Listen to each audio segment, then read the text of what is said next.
বলো বৌদিমণি ডাকছিলে? হুম, বলছি যে আমি একটু বেরোচ্ছি, একটু ব্যাংকের কাজে আমি যাচ্ছি, বুঝলি?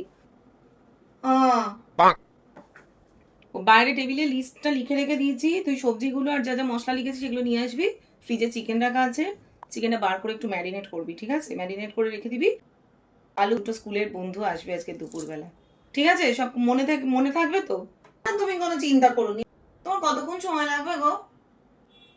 ঘন্টা খানেক, ঘন্টা দুয়েকের মধ্যে আমার কাজ হয়ে যাবে, ঠিক আছে? ও, অনেক সময়।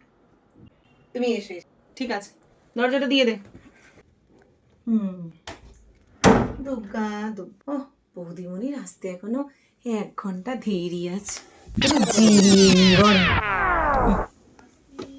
ও বাবা, ঘরটা একটু ঠান্ডা ছিল, এখন আমার কেমন গরম গরম লাগছে। একটু এসিটা চালাই। হ্যাঁ, রিমোটটা, হ্যাঁ, এই তো। কিন্তু কোনটা দিয়ে চালায়?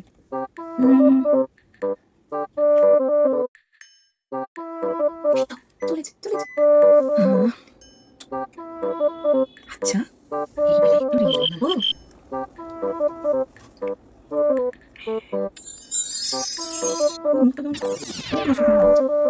আচ্ছা, বৌদি তো নেই, একটু বৌদি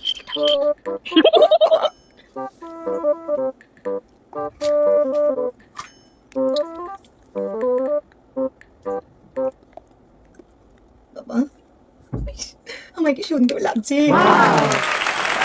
এইটা পরে রিল করলে অবশ্যই হিট হবে।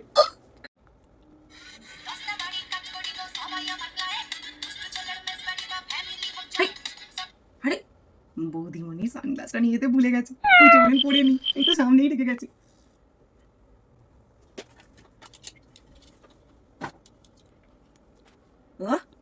জিঙ্কু, কি লাগছে।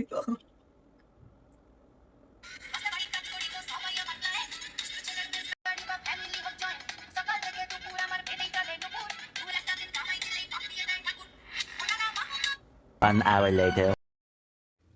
উফ, ভিডিওটা কি ভালো হয়েছে। আর বৌদিমণির এই সানগ্লাসটা পরে আমাকে একবারে শুভশ্রীর মতো লাগছে। এদিক থেকে পুরো দীপিকার মতো লাগছে। বৌদিমণি মনে চলে এলো। হ্যাঁ,